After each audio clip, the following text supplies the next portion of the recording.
But we're going to get into a topic, and this is all about you, this topic. This is about you, your career, your future, what you have invested a lot of time and money in, and that's your career as a project manager. So I want to talk about you and your interactions with others first. The future of project management, as in the write-up, is rapid change. And we're going to talk about that throughout the presentation. Rapid change in the environments that you work within. A growing push to flatten organizations. You already are matrixed. You already have to influence, but that it's going to become compounded, and you're in the power that you must have to influence others. But to do that, I think we have to take a step back and start learning more about basic human operation, and also learn about how we learn, because another important aspect of the future of project management is are you learning? Are you learning continuously? And do you really understand where you learn best? So we're definitely going to get into that aspect. From there, adaptive. If you have heard me speak before, I've done a lot of presentations on adaptive leadership. So you will get 5 or 6 slides around that concept, but really I want to dig into the changing mindset of change management. Projects, by their very nature, are change. And our ideas and thoughts around change management is adjusting based on this idea of rapid change. And, and that crazy buzzword, that VUCA word, VUCA, volatility, uncertainty, complexity, and ambiguity, and how that rapid pace of VUCA and disruption is affecting, how we see change. And also digging into that, we'll get into this idea of what is an adaptive challenge. In the write-up, you saw something called unknown unknowns. What does that mean? How do you find unknown unknowns? Why are those important? Then trends, there are 2 specific trends I want to dig into. One is the product mindset. If you see the capital 1 thing that occurred with the Agile team, it's really part of a goal to move more to a lean portfolio product mindset, and in how they're going to change their structure to do that. So that was a pretty significant shift. So there is trends there that you have to look at and dig into.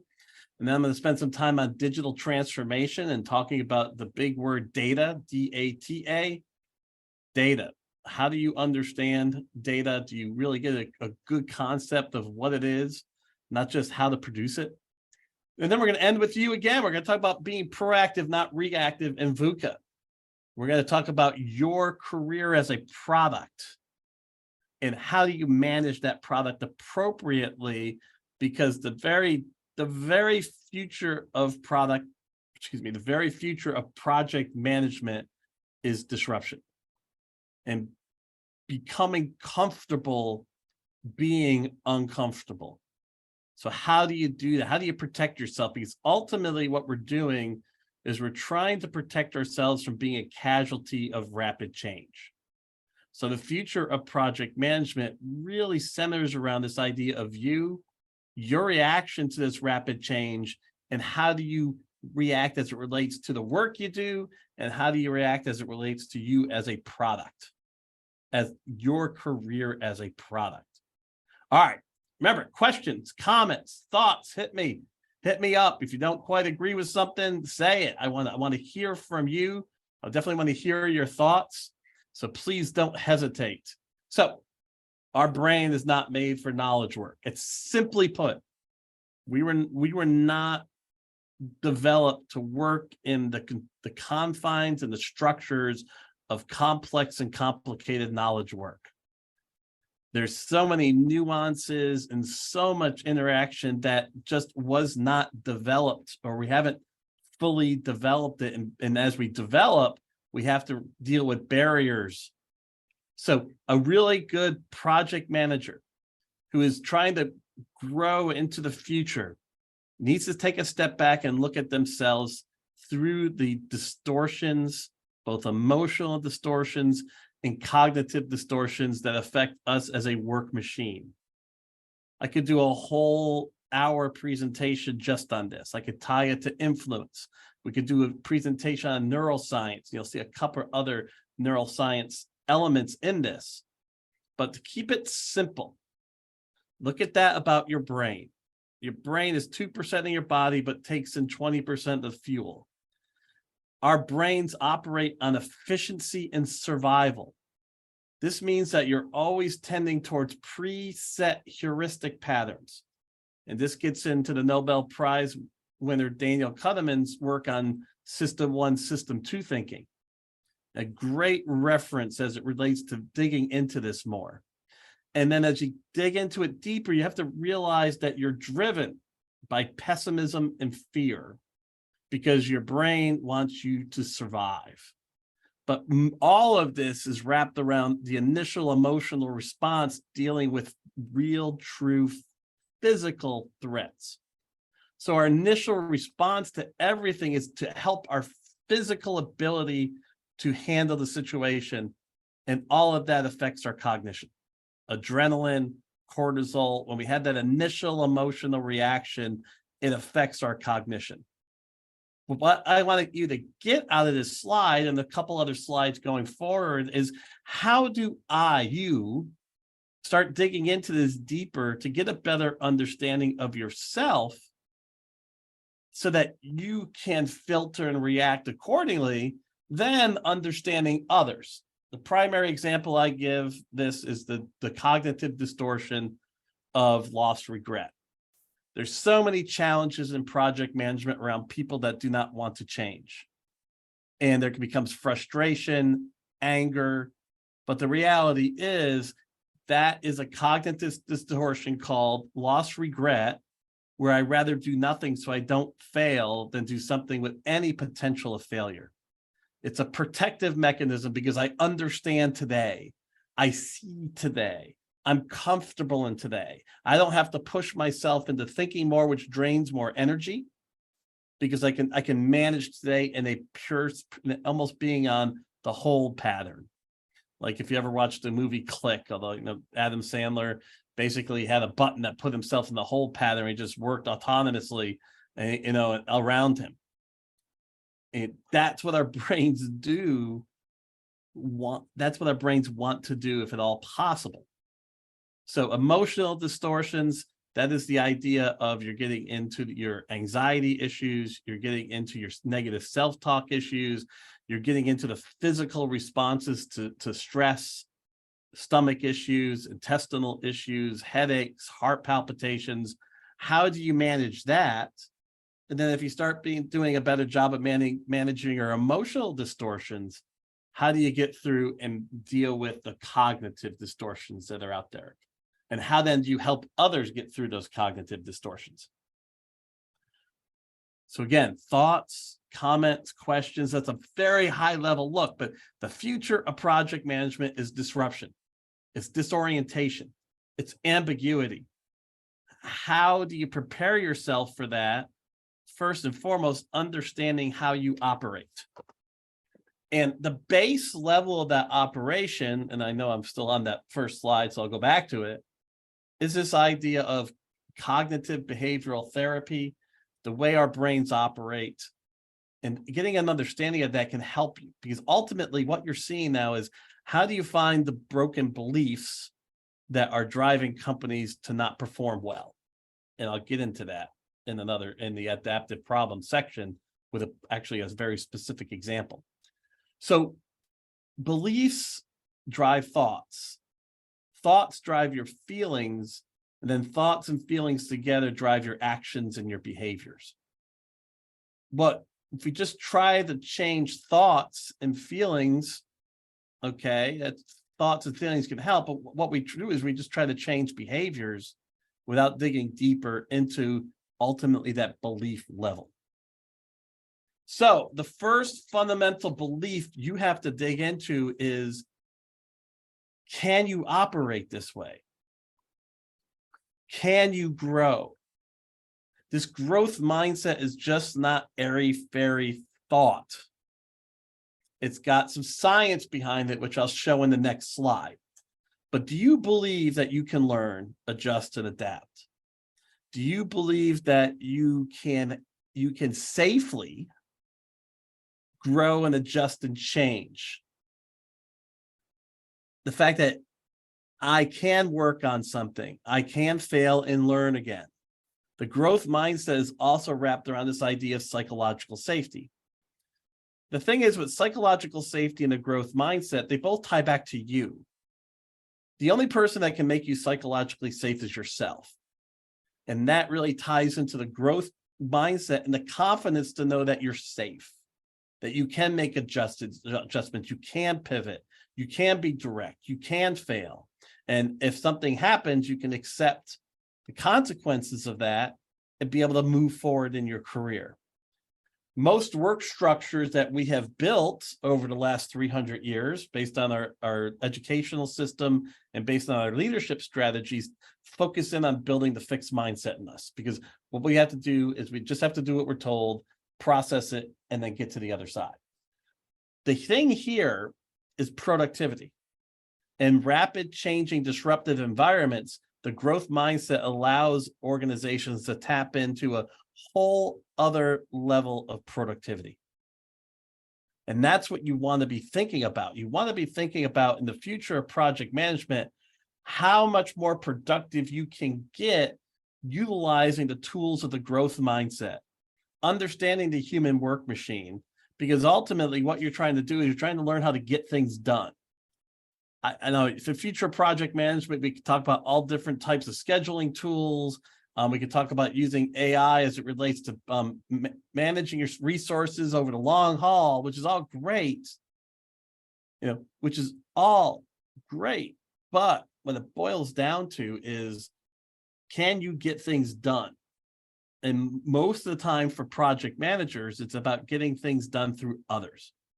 So you can see the neurotransmitters, the feelings that are associated with those neurotransmitters when you're at that seeking system, when you're comfortable, when you're looking, when you don't feel overstressed, or you don't feel undesired. The fear side of things has two elements. One is that you don't feel your stuff is worth anything, or you're too overworked that all you're worried about is getting the things done.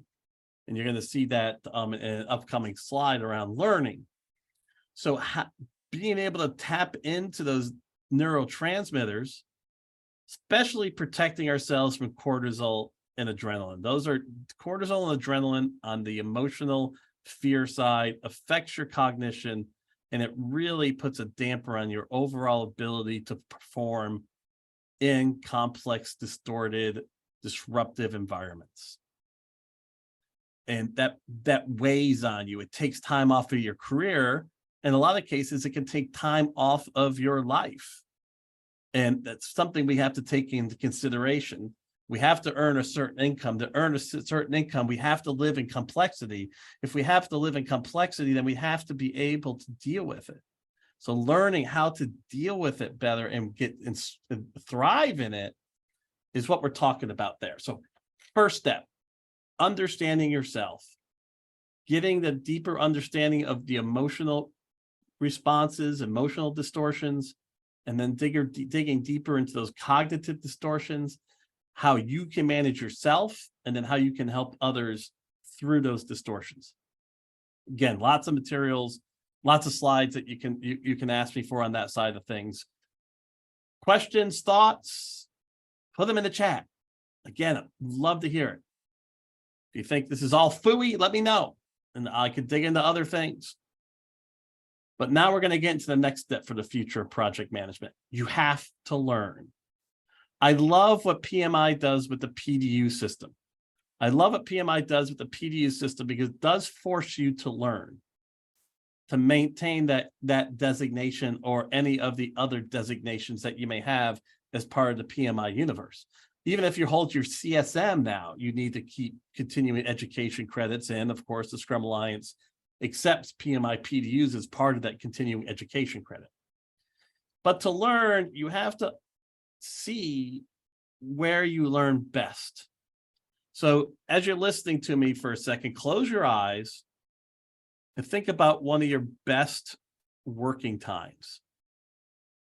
Not an easier job like the pizza shop back in college, but in your complex and complicated work, what was going on? For me, I was 29 years old. I was working for Global Knowledge, 28, 29. I was working for Global Knowledge, and I was given the stretch assignment to become the general manager for Canada during a very disruptive time. I was there for 6 months. It was insane. I also kept my other job. As I think back to that time, I just think back to it as exciting, fun, vibrant. And I don't even feel some of the stressors I think about with other times in my life. I was in that green zone. There was disequilibrium for sure, but I was in a point where I could accept that learning. I felt safe to fail. I felt safe to make mistakes. Maybe I was too dumb at that time, but ultimately I can remember myself performing, and then the amount I learned, I actually call that my MBA experience, was significant. So when we look at this, we realize when we're in the avoidance zone, it's usually when we feel a disconnect from purpose. We've allowed ourselves to operate too much under learned helplessness, and we just don't see any value in learning anything. So this is where we let the status quo kind of kill us. This is the idea of being a marketer for years in direct mail for 20 years and then getting, let go in the late 2018s and not being able to find a job in the marketing world any longer because the technologies, the processes, the mindsets have all changed. Getting comfortable as a project manager in this type of environment is very dangerous. The other problem is most of you face is being in that red zone. You're working to get things done, to figure things out, to solve problems. You don't have any time for something new. You just have to get it done. Sometimes we put ourselves in this. Sometimes our work environment puts us into this, but there is no learning there.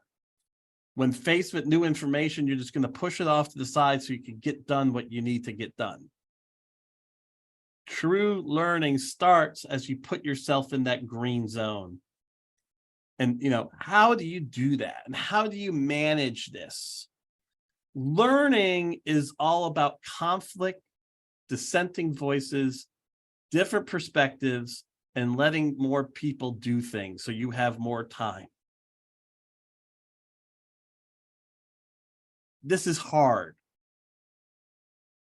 Those bottom three things drive tension, it eats up time, and it can cause distress.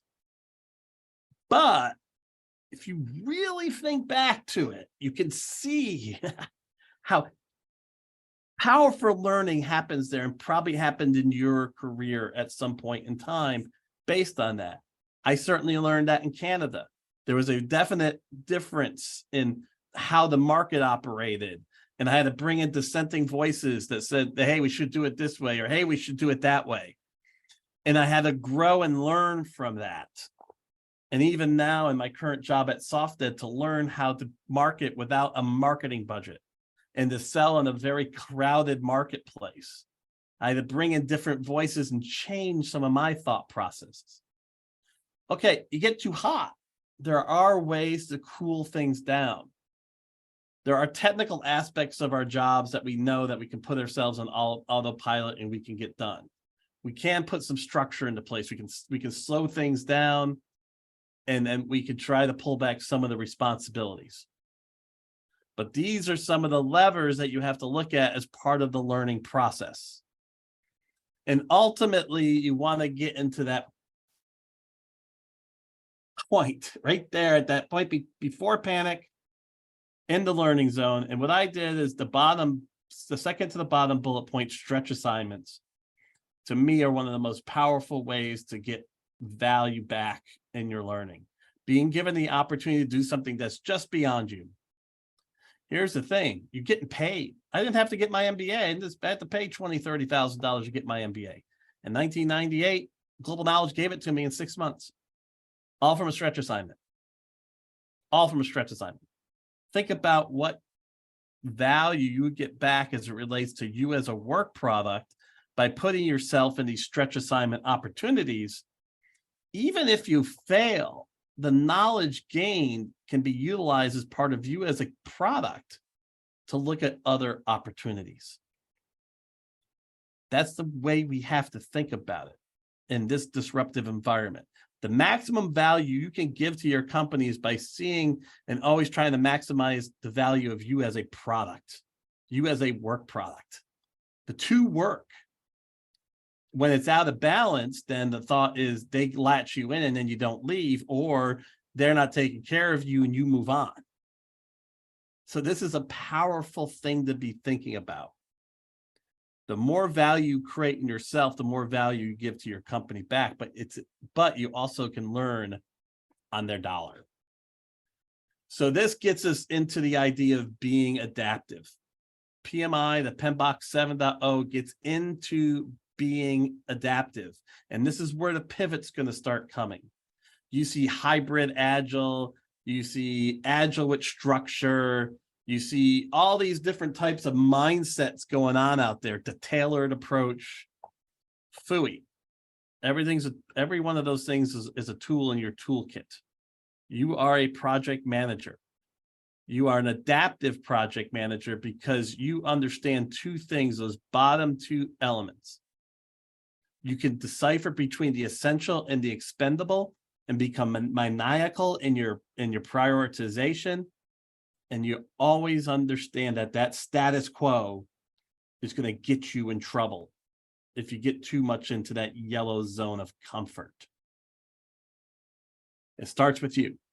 Empowerment based on strong psychological safety to lead at the point of the work that you're doing. Challenge others because you see the value in that, so you have more time to grow. And then looking at that essential versus expendable. And finally, bringing in the right tools for the right situation. I'll take a stop here. The only way you can really adopt this, and dig into it is yet you believe in it. Do you believe in some of the stuff I'm saying right now? Do you believe how important it is to understand yourself as a human work machine? To understand this idea of expendable, dispensable? Do you see it? Because if you don't, then you'll always go back to your tendencies and your beliefs. And I'm going to get into that shortly with this idea of adaptive versus technical problems. So if you, at this point, what you really want to be thinking about now is, okay, I got this whole thing. I can be adaptive. I get learning, but how does this tie back? And there was one missed slide here as I looked at the flow. Ultimately, and I'm going to make a change here because I think it's only right to do that. Ultimately, going back to learning, if you are an essential versus indispensable type of person, can you also unlearn? My experience, I do a lot of coaching of business owners. I do a lot of consulting work. I got soft dead with that consulting work. I have to unlearn to provide more value to them.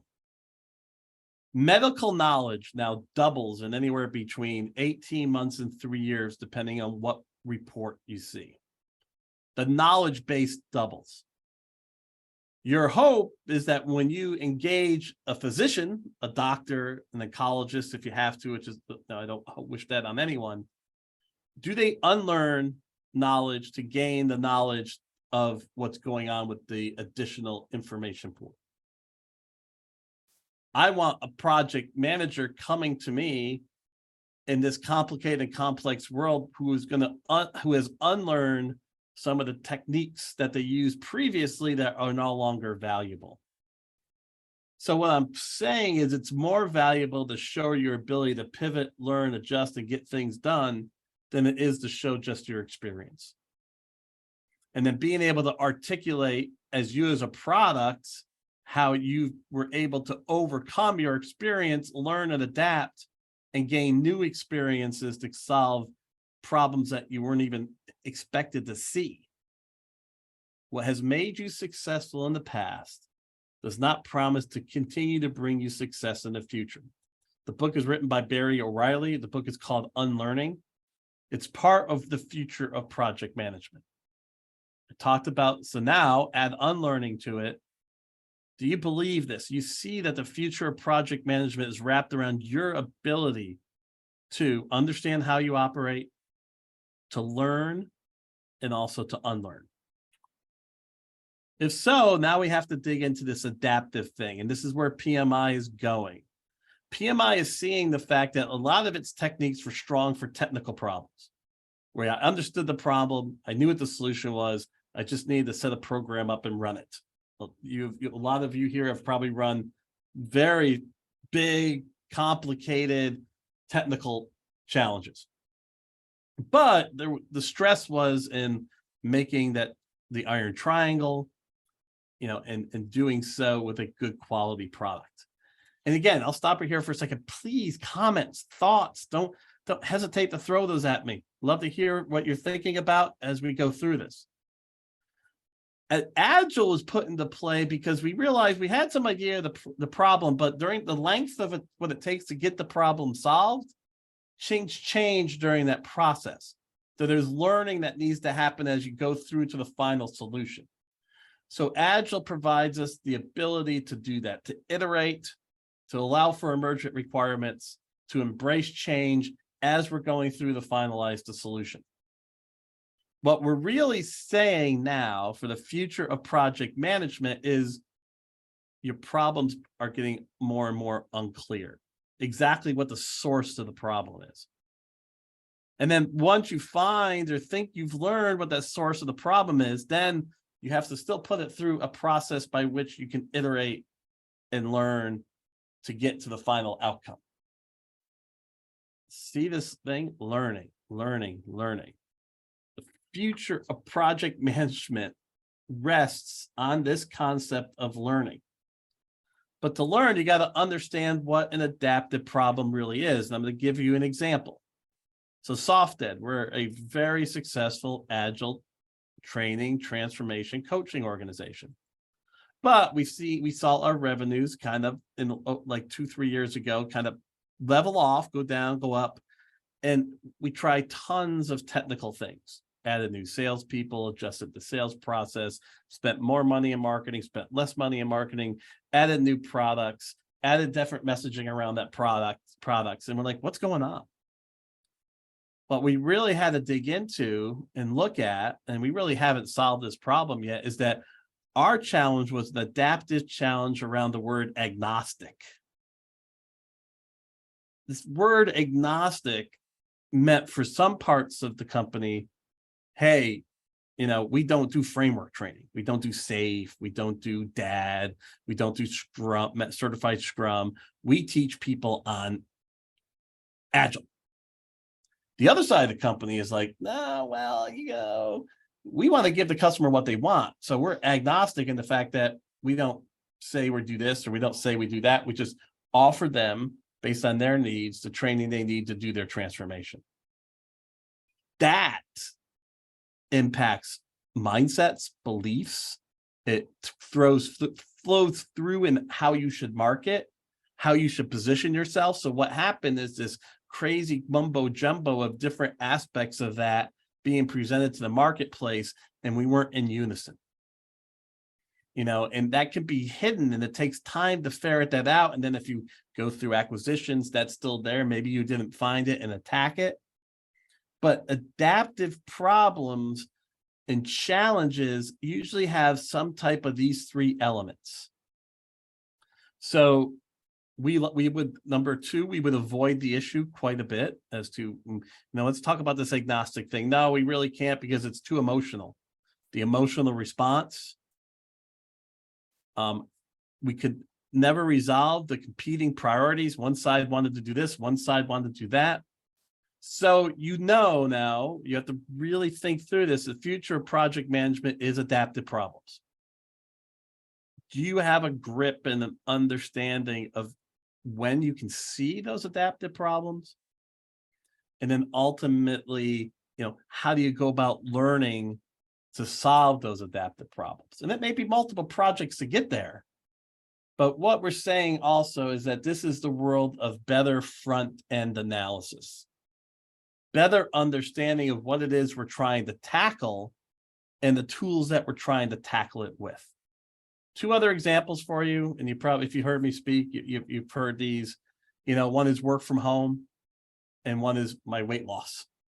Work from home is an adaptive problem that converted to a technical problem during COVID. During COVID, it was like you have to work from home, or else our company doesn't survive. So it became a true technical problem. Here's the problem. Here's a solution. Get everybody set up so they could do their job safely within the confines of our regulatory environment, whatever we have, our data privacy rules, whatever we have, our network privacy rules, whatever we have to do their job. And it happened. Amazingly happened. Now, some of you say your environment wasn't as good as other people's environments. I have seen different scenarios, but it happened. Now, coming back out of COVID, we realized we didn't solve the adaptive problem. We just, solved the technical problem. Then when the need for that technical problem stopped, they were still stuck with the issue. And the issue is we still don't understand the basis of that belief in working from home. How do we quantify it? What's the reality? What's the pros and cons? And then attacking it from that perspective. Right now, there's something might happen here, something might happen there. Some person has it, some person doesn't. It might be on job role, might be on time served. There's not a set mindset around it. And the other thing is my weight loss. I probably have lost 400 pounds and gained 500 pounds back. I've tried all types of things. Like you got the examples, like take medication. I've tried exercise. I've tried all these technical things to solve what is an adaptive problem for me. And it's really tied to the idea of belief. And it also ties to cognitive biases. So for me, my weight loss ties to, one is immune neglect. Since I don't have high blood pressure, since I don't have diabetes, then you know what? I'm fine. Number two, time discounting, because I value today in eating, because food is good, more than I value the impact of that eating on my body in the future. So I'm valuing today more than I'm valuing tomorrow. And so you get those elements, you can see ultimately that I haven't been able to break a belief cycle. And this is where Noon comes in. When you look at some of the new weight loss techniques, it's all wrapped around cognitive behavioral therapy, because people realize that a weight issue is either an addictive situation, a thyroid situation, which I'm sorry if you have that issue, or it's an adaptive problem that people can't break the cycle for, and they need different type of problem-solving techniques to get there. Ultimately, I'm not going to spend too much time on this. Kevin, thanks for laughing at me about my weight loss. I appreciate that. It certainly is an up and down experience, no pun intended. A map for agile leadership. I just want you to look at it. I could spend 15 minutes on this slide. I don't want to do that. But three-dimensional view, getting on the balcony. There's such a thing called political science. There's a degree in it. It's not bad when done right. And remember, you're going to keep seeing this casualty thing. Orchestration. Again, it's more about getting things done than it is about doing the work. Getting people to do the work. Now, here's the thing. I talked about front-end analysis. Once you got through that front-end analysis and that you got something, hold steady and drive. A lot of people make mistakes and they second guess and they don't take the time for something to ripen. All right, product versus project. Now we're into the two transformational issues. The two transformational issues around tech or around processes. There's a big push in the mindset going on about moving from a project mentality to a product mentality. If you dig into the Capital One transition of their Agile group, you'll see a lot of it has a basis in this idea of moving to a more product-centric mindset. There are companies trying to take example from AWS and looking at the concept of how can I take something I have internally and actually sell it? Productizing what it is that you do within the processes to service your customers. So yes, you have a recording. You'll have the recording of the session. You also have these slides. We'll send those both out. I'm definitely glad you can join us. That's for sure. Thanks for being a part of it. I think it's Chitan. Thank you. So outcome, impact. What are you doing? What's the value associated with it? And have you attacked it from a customer-centric perspective? So did you analyze what it is that the customer wanted, be able to put that into the value of what you're doing, and then present that? That's why you're seeing things like ideal customer profile being developed in project world, personas being developed in product world. You know, I'm going to rotate into something called CX, customer experience, EX, employee experience. This all ties to the product mindset and getting into the idea of digital transformation. Minimize the work you're doing so you can test to ultimately maximize the delivery and the outcomes that occur from what it is that you're working on. More failures early on, less work, and getting it out sooner. Sounds agile, but really what we're saying is we want to solve the problem before we put the project into motion. The problem is a lot of these problems are adaptive problems that we haven't solved yet. So product management is trying to build the techniques to start looking at some of those adaptive problems by focusing more around the customer and what the customer is going to use for that thing that's being developed. And what you get is you get a product life cycle. Everything you do as a project has a life cycle. Before our mindset has a beginning and an end.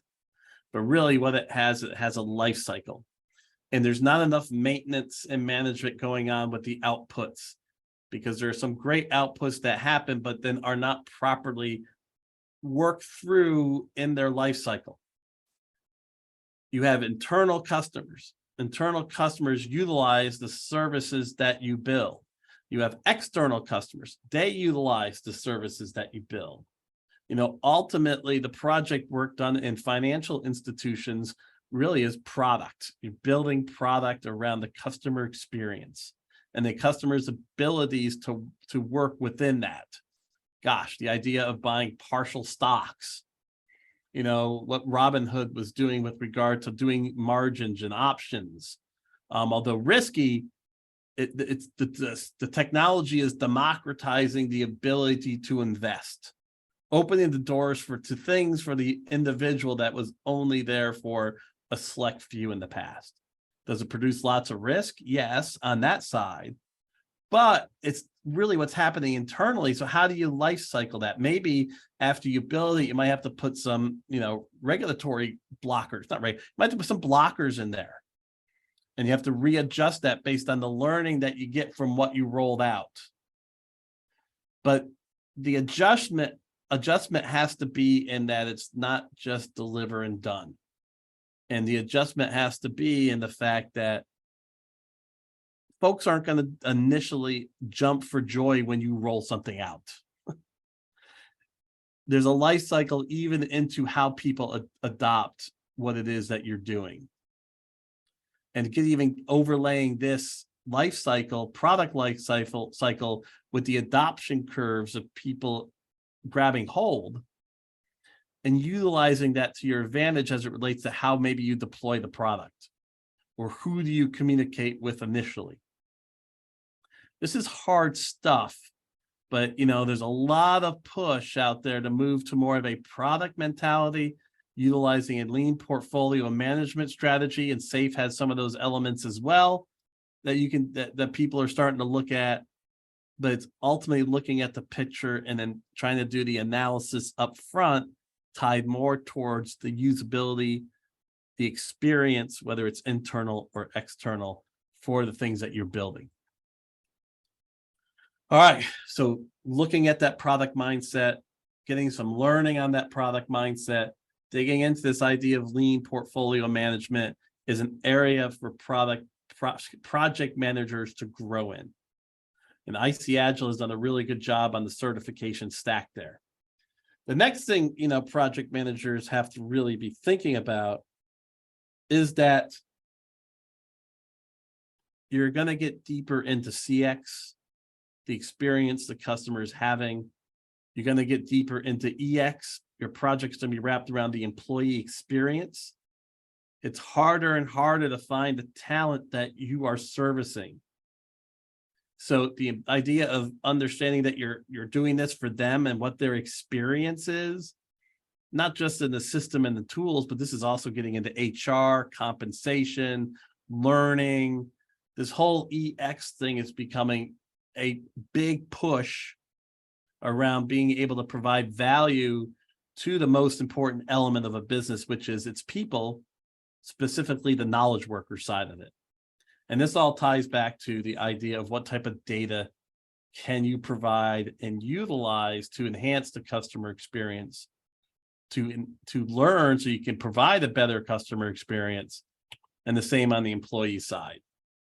So when you look at digital transformation, you got to realize it can affect how you do work internally, the tools that you use and the information those tools can give you, the ability to be able to have some AI working as it relates to project trends, but that ultimately is only going to be good as the data that you're putting into it. Then you have your business models that your customers are going to engage in, whether internal or external customers. How are they going to go about doing their jobs? I spent a year and a half at a startup for an IoT wearable device. I can tell you the biggest challenge for us was figuring out which of the multiple business models we could get into and drive towards. And even our board of directors had 3 or 4 different ideas about where they wanted to go with that product. And there are opportunities there. And this is the world of this is the world of disruption around the concept of Chat GPT. As I talked about at the beginning, I was going to show you an article that I developed out of chat, or I was going to do it on Chat GTP about the future of project management. And I'm still going to try it, but right now it's busy. But this is an AI digital transformation tool that may adjust and change business models. And that happened with BuzzFeed. If you hadn't seen it, BuzzFeed, an information platform, they got rid of their content marketers and they're going to focus 100% on using Chat GTP to write their articles. And their stock went up by 150% on that day. And then finally, the customer experience. What information can you provide your customers so that they can have a better experience? Also, though, what can you get from your customers so they can have a better experience? So all of this is wrapping around the information you're gathering, the data you're gathering. So when you think about digital transformation, really it's a data thing. You're gathering data so you can drive insights. Those insights can support decision-making. The AI currently doesn't make decisions. The AI gives you insights, and it gives you deeper insights because it can process more data. And what you want with data is if you can mash it up. The value of data is that you can put it together with other things and it becomes more valuable. And it gets valuable as it grows, so it doesn't depreciate. It appreciates as you add more, because the more data you add, the more fine-tuned you're going to get with some of the learning algorithms that are utilized in deep learning and machine learning. But for you as project managers, where are you at? Are you have an AI system that you're learning better about how you can run your projects? Do you have AI and data being collected about how your customers are using your systems? Do you have the ability to look at customer data and be able to provide a different service because of the information you're given? Or can you put different information sources together to offer new services? So when you look at this data, look at that. There's no transactional limits. It's a networking effect. It can be used by multiple people for multiple reasons.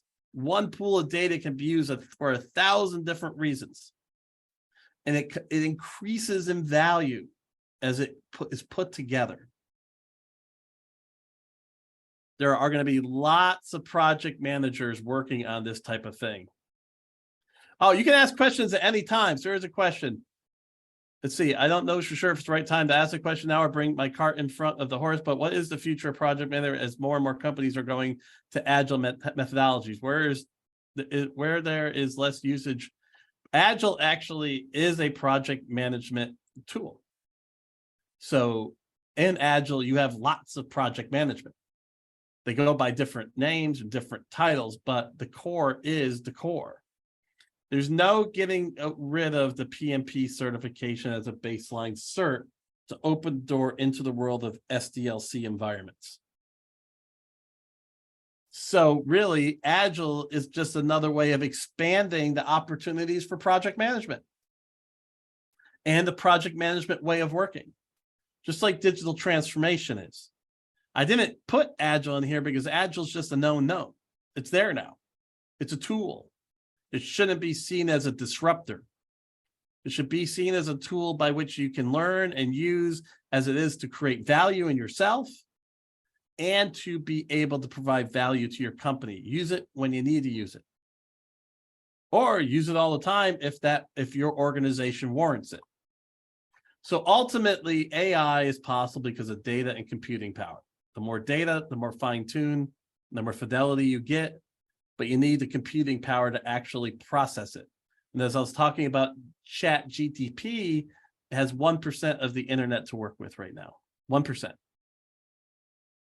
And what this machine is doing, it's not mimicking cognitive functions. It's learning. They're learning. They learn through algorithms or they learn through multiple computers talking to one another. There isn't true cognition here. We still have to answer the why question. And we still have to supervise it. And even with chat, and I said it 15 times now, but GPT, you have to supervise the outcome of the things that you see, especially if you're looking at more nuanced information you're trying to get out of it. All right. The time check here is 12:49. I kept a good group of you to this point, so we're going to finish with you. The future of project management around this idea of career insurance and seeing yourself through a different lens. Use chat, please, for any questions. You can ask me questions at any time for any reason. I coach a lot of people in career transitions. I can tell you that no one had any type of plan.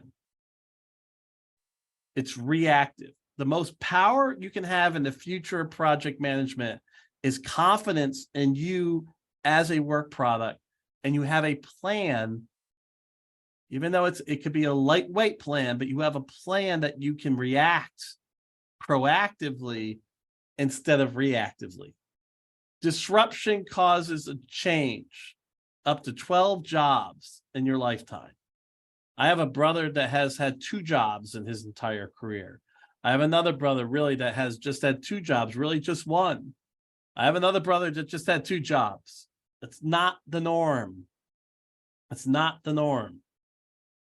You know, we're going to see lots of job growth from small, mid-sized companies. Why Fortune 500 companies just reinvent themselves. And you can see that in great detail from the book Radical Management by Steve Denning. And we know that there's constantly jobs open because there's not skills available. On the human side, think about the pain that is caused as you're fearing possibly being laid off, or you got laid off and you went through a very dramatic, process.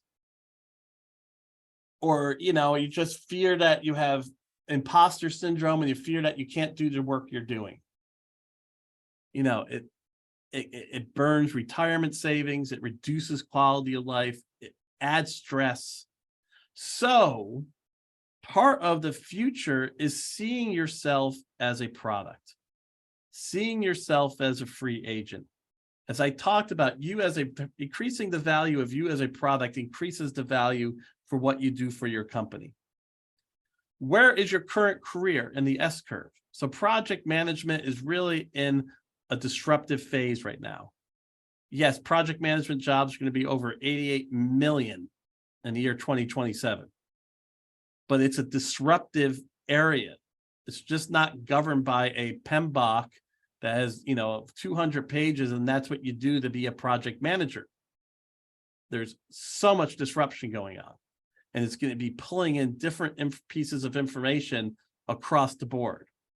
So what investments are you making in? Where are you going to extend outside of this project management? Are you going to have a specialty? Are you going to jump from project management somewhere else? And then who are the personas who would hire you? So who would hire you at this point?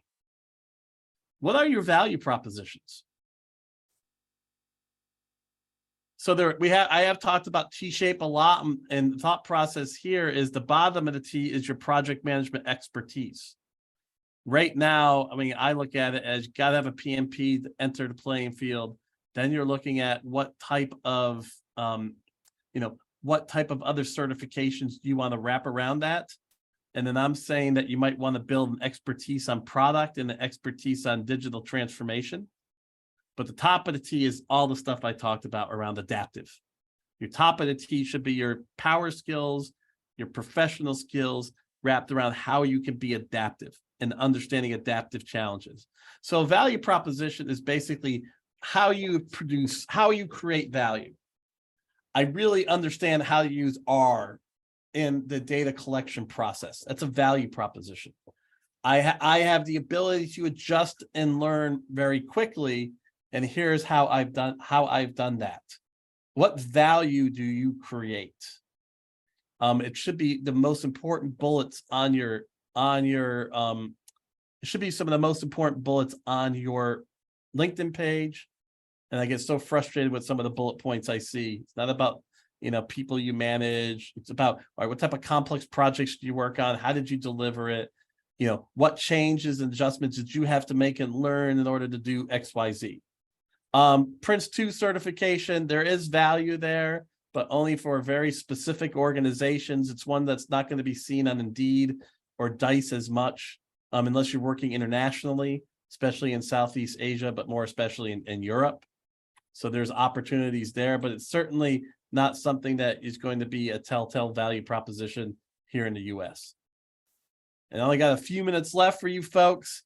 So the career insurance playbook has the concept number 1 of being indispensable. How do you make yourself indispensable in your current job? Now, that doesn't mean that you're not irreplaceable. You walk into anything, you got to realize that you're replaceable. I know I am replaceable, but you can be indispensable. But it ties more towards how you work than the things you know. Expert power base erodes. We want to work with people we like, and likability is much more than just being nice. So this is a whole part of a presentation that you can dig into. And then how are you preparing for the inevitable? What is your learning strategy right now? How are you tying into trade associations? What is your network with recruiters? How have you built up your personal brand? Ultimately, in the spaces you all work, your hiring manager is going to look at your LinkedIn page. It's probably the first or second thing they do. I'm going to stop us at the power skills because I want to see if you have any questions, but you'll get the slide deck for this. Critical thinking is a skill set, a power skill that we have to continue to develop in ourselves. We don't leave enough time to think about the things we're digging into. We have to see the impact of us across the entire system. It's not the tree anymore, it's the forest. And then all the in-betweens that are affected by your tree. And it goes back to beliefs. The bottom of the iceberg is the beliefs that build up everything else. And then ultimately radical candor, being able to communicate confidently, respectfully, to help drive ideas forward. What valuable certification you put on the resume for a project management role with respect to accomplishments in terms of dollar value? Are you going to take a separate webinar, or can you answer that now? So I'll answer that question now, but at this point I will end it and see if anyone else has any questions. Any comments? Any thoughts? See, the thing about a resume is the story is twofold. You want to show your bottom of the T. So people are going to hire you for your expertise, and there are valuable certificates and certification programs out there. But ultimately, you want to show how you've learned, adjusted, pivoted, and created value within the company you worked in. What work did you do and what value did it create? Certifications should be seen as a pathway. So do you want to get into SAFe, and what are some of the SAFe certifications there that you might want to dig into? Do you want to get into digital transformation? What are some of the certificate programs you want to dig into? That would all be part of, if you looked at career insurance, the conversation with a career coach to help you think through that more and attack it. I can't just say in this presentation, here are the top 5 certifications you can go after.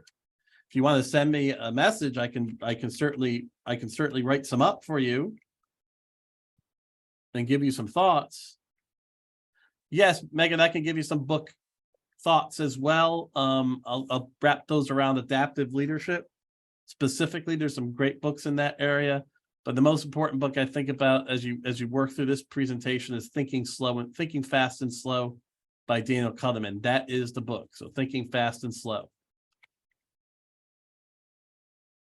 So any other questions? Great questions so far. It's been outstanding. Any thoughts, comments? You can use the chat window. Hey, Megan, no problem. I really enjoyed this. Thank you. Appreciate that. How do you as a PM guide others to become more learning? That's the adaptive leadership mindset. It's through showing the referent power base. It's through sharing. It's through teaching others how to be adaptive. So I would dig into the idea of looking at adaptive leadership. So Kyla, how do you as a PM guide others look at adaptive leadership and then be able to talk through storytelling? You teach others through presenting stories so they can learn through it. And how do you communicate and tell stories about how you can get through adaptive problems and how you can fight the status quo? And that's all wrapped around what I would say is adaptive leadership. That's by Martin Lipsky and Heifetz, Practical Adaptive Leadership. We'll send out the recording. Any other questions in chat you want to share or the QA? Kayla, I hope that answered your question. We still have a little bit of time for those that want to stay on.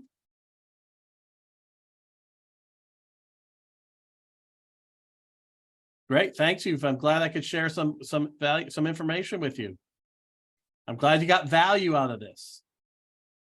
Well, all have a great rest of your day. Thank you for sharing some time with me. I really enjoyed it. I really enjoyed being with you folks. Have a great rest of your day.